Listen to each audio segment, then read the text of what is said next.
All right, next up we have Jim Bayer from Regis Resources. Jim is an engineer by background, and a few years ago, when he was at uni, to earn a few dollars, he used to repair and maintain pinball machines and video games. Although he started out with an electrical engineering degree, or starting one, he switched to mine engineering, but has still kept up his hobby for the pinballs. And last year he bought an old pinball from the 1970s and tinkers away as a hobby.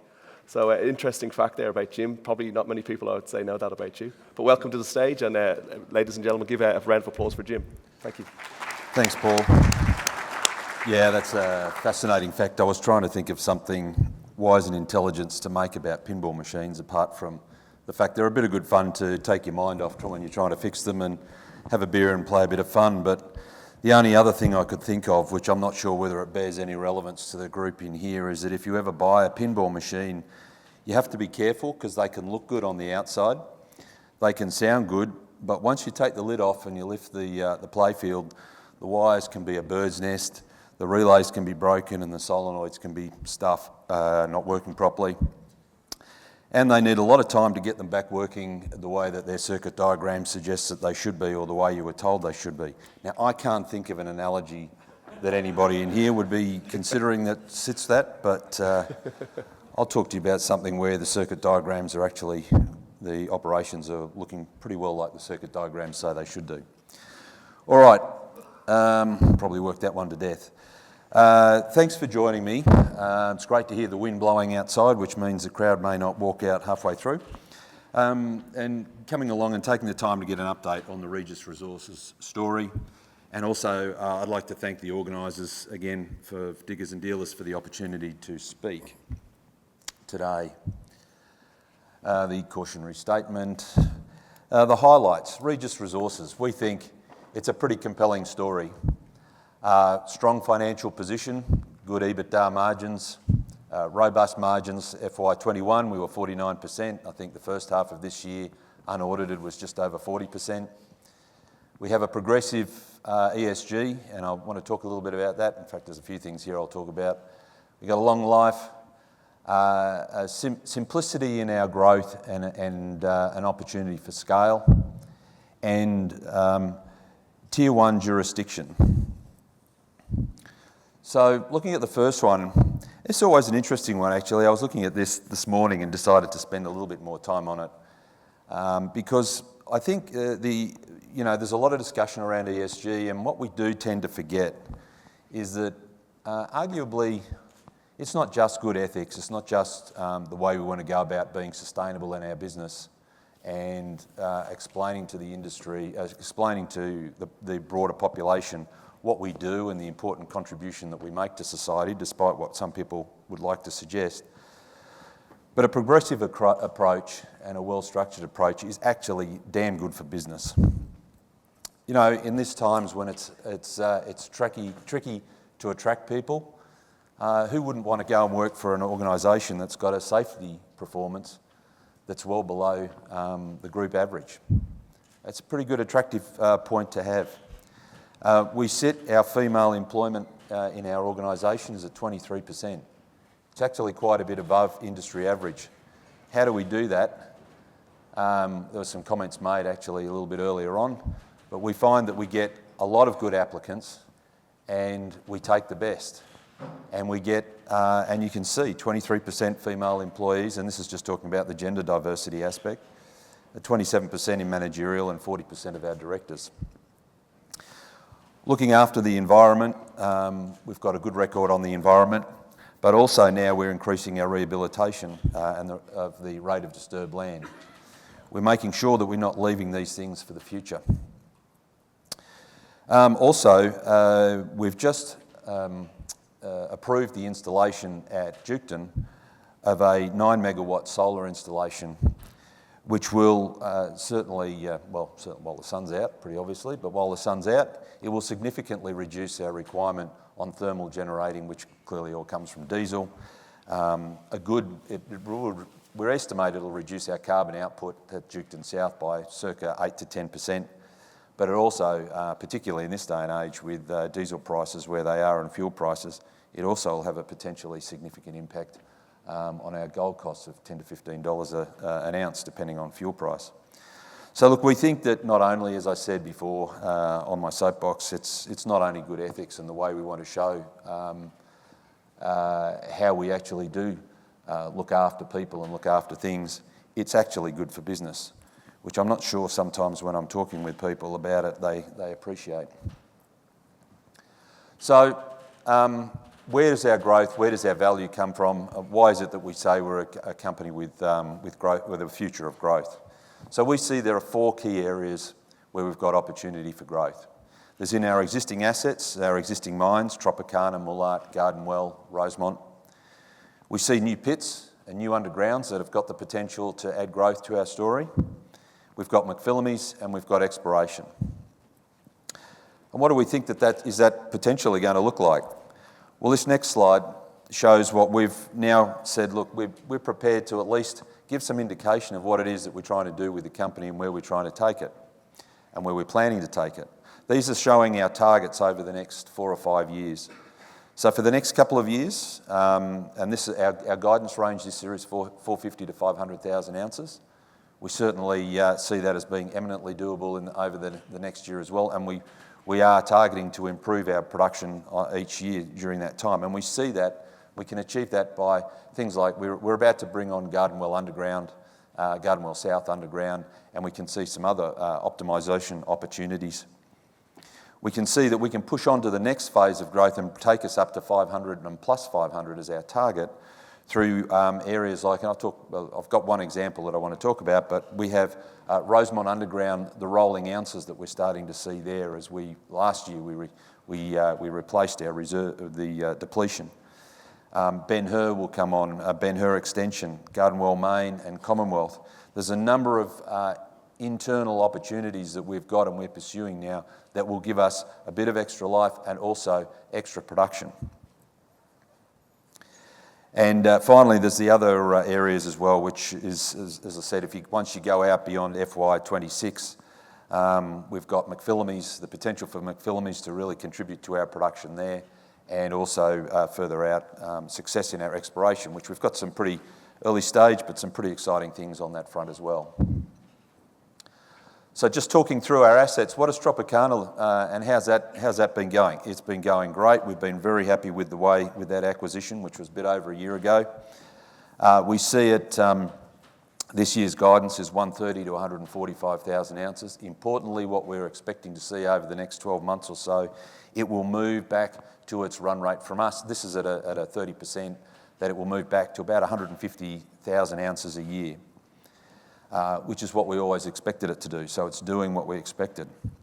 We also this year will see the investment that's being made, or has been made over the last 2 years or so, in bringing the Havana cutback in the pit back online, will start to, the growth capital will drop off towards the middle of the financial year, and also pleasingly we'll start to see that ore coming in and starting to contribute and displacing some of the low-grade feed that's coming off stockpiles. All of them making sure that, or seeing our site that we share with Anglo Gold to lift back up to its former glory.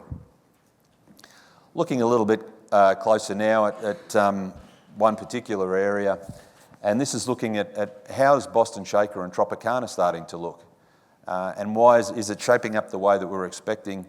And I'm very pleased to say yes, plus a little bit more.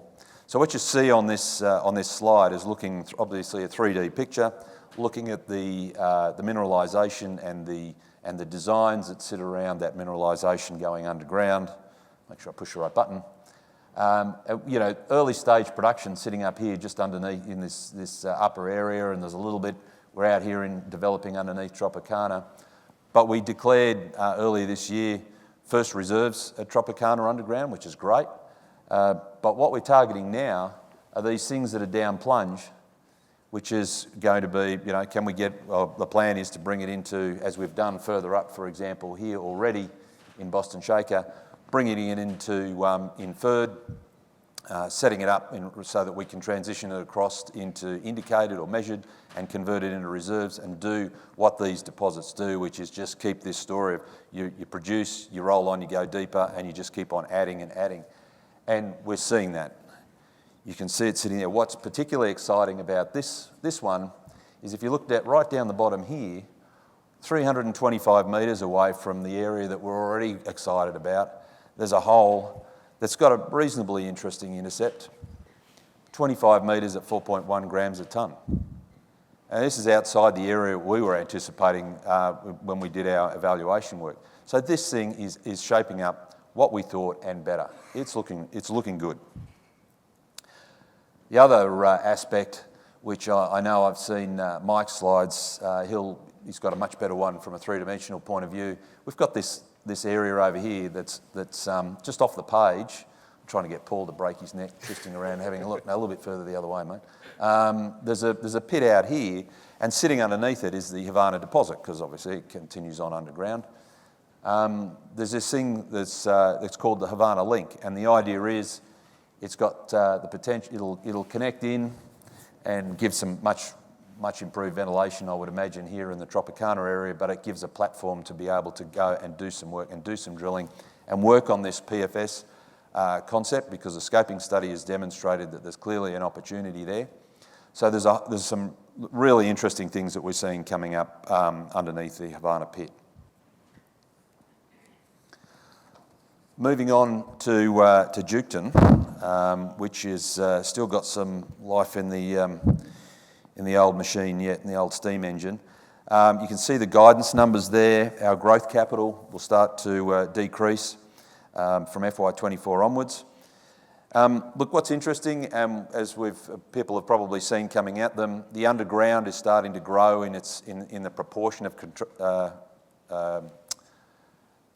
production contribution that it's making to the site.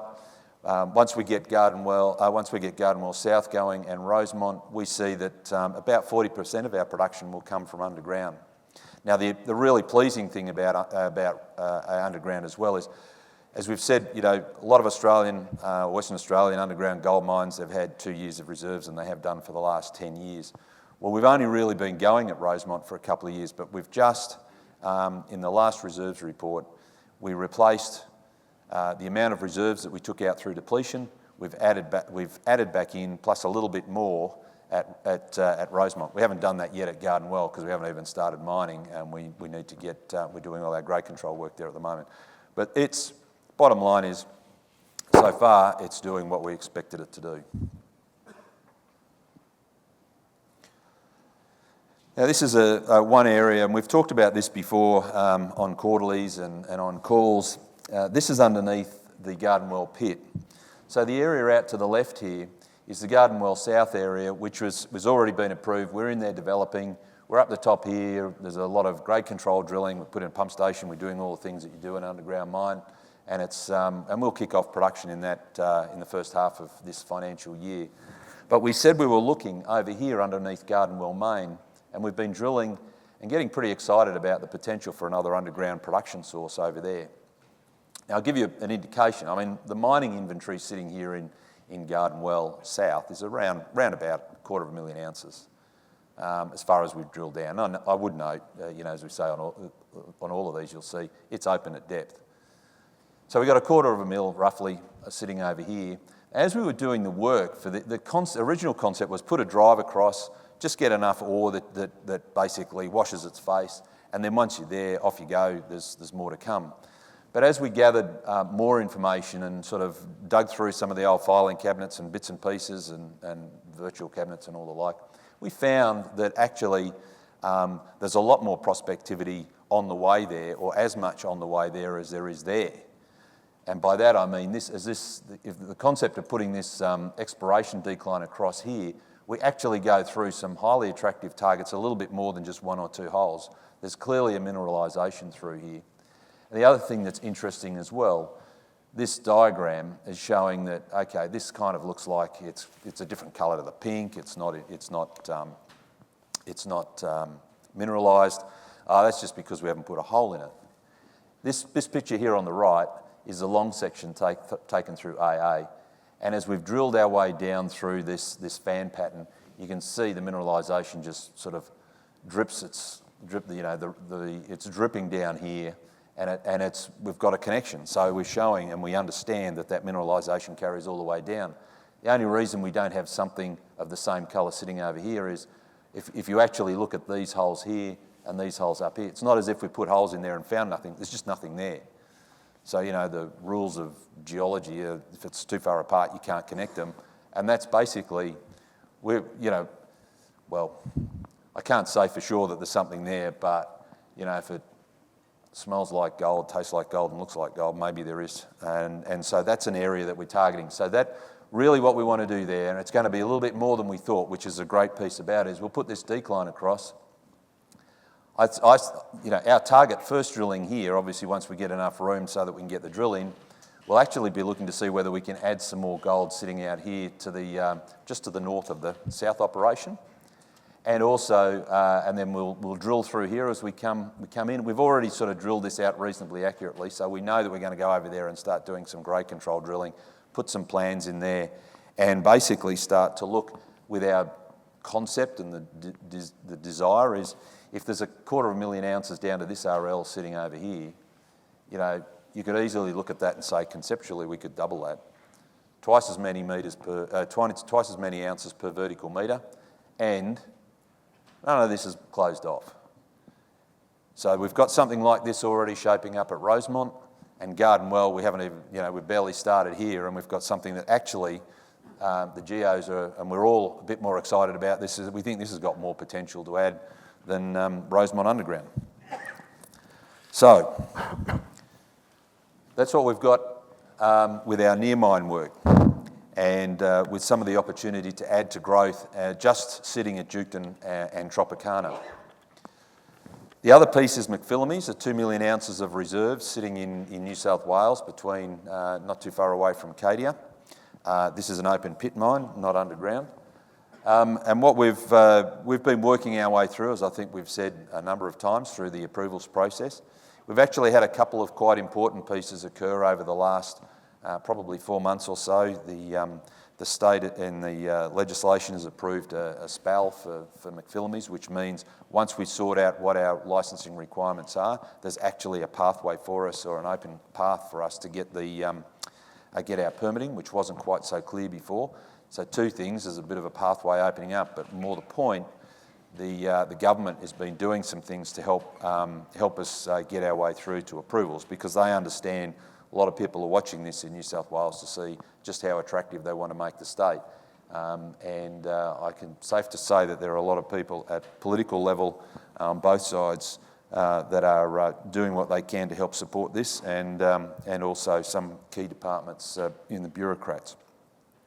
When? Well, I'm hoping that we'll see some more action on this in the second half of this year, so that we can get to IPC. The one thing that I do know is, and we've surveyed the community, there is a lot of local support for this project. The jobs and the opportunity that it brings to this area is an important one. So it's good to know that we've got that support at a local level. Now, the last thing I just wanted to cover off on, which is the fourth step in our growth picture, which is a lot more longer looking, a bit further out. But this is looking at the exploration potential of the Duketon Greenstone Belt. This is a really quite, I suppose, arguably quite a simplistic way of looking at of how we value the opportunity, or how we see the potential of the Duketon Belt. And not only Duketon, it's also the Albany Fraser, which is where Tropicana's on, and we'll give the guys at Gold Road a bit of a free kick here with the Yamana chucked in as well. If we look at these big deposits, these big gold endowments, and the thing is, they've been around for a long time. They've been looked at over a long period of time. They've been explored over 50 years. So you look long enough and hard enough, you find the gold on the Duketon, on the greenstone belts in this part of the world. It's why we're all, well, it's not why we're all here, but it's certainly why the gold producers and the gold explorers are here. So why are these ones the size that they are? We believe clearly part of the story is they just haven't been explored for long enough.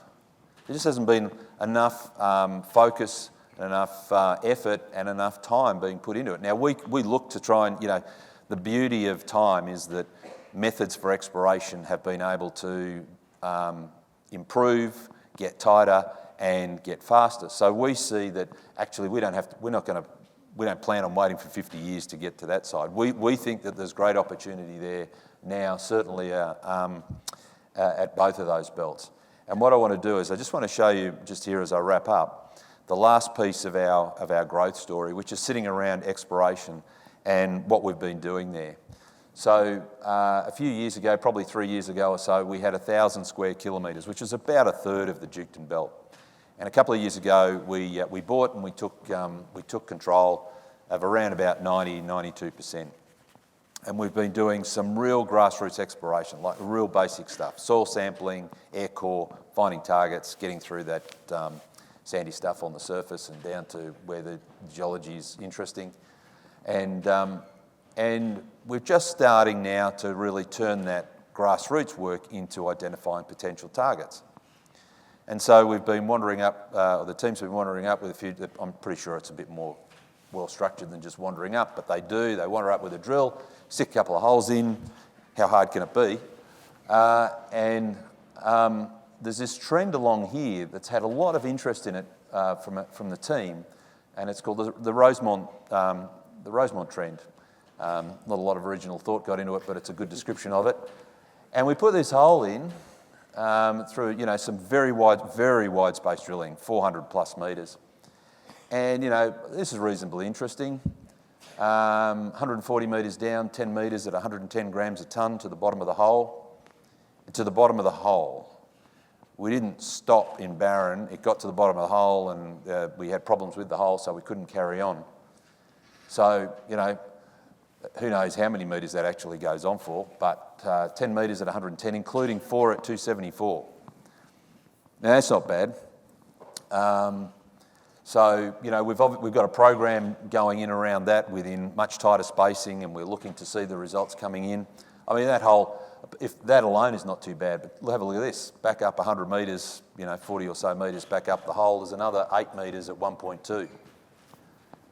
And then about 3 kilometres or so further south along this same trend, we had this one, 12 metres at 6 grams, only 40 metres below the surface. Now, this is early days. I'm not saying we've got another or something bigger than Garden Well, or it's early days. But this is pretty interesting and pretty exciting, considering that time factor that we've spent here and what we're already starting to uncover. And we're diving into that pretty hard now to drill it out and see whether we've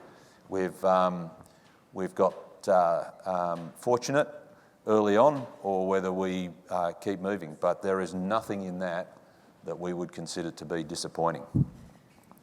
So, wrapping up the investment case: strong financial platform, robust cash flows, long reserve life, certainly, and a production profile that will grow. We're targeting plus 500,000 ounces over the next 4 years, 3 to 4 years, and we know that there's. We know we've got the assets where we can pull them together and make them work and get there. We're in a great location. We've got a good approach to ESG, and I think we're starting to see now some of the work of the last couple of years coming through and actually delivering not just, as I said, the ethical outcomes, but actually good business outcomes. We're returning to consistency. We did struggle with some production issues in the first half of last financial year, but we got on top of those technically and organisationally. Our circuits, our pinball circuits and the way that it runs underneath the playfield are looking pretty good. And not to mention how good the circuits are running at Tropicana. And as you would have seen from that last slide, the emerging confidence in our prospective nature, both on the Duketon Belt and at the Albany-Fraser Belt, are both giving us some pretty exciting thoughts about how things could look over the next few years. So thanks, Paul, and thanks everybody for listening. Thanks very much, Jim. I think we're just out of time for questions, but I'll hand the chair over to my colleague Tim McCormick, who's going to take the last 5 presentations of the afternoon. So sit back and relax and enjoy the last bit of the day. Thank you.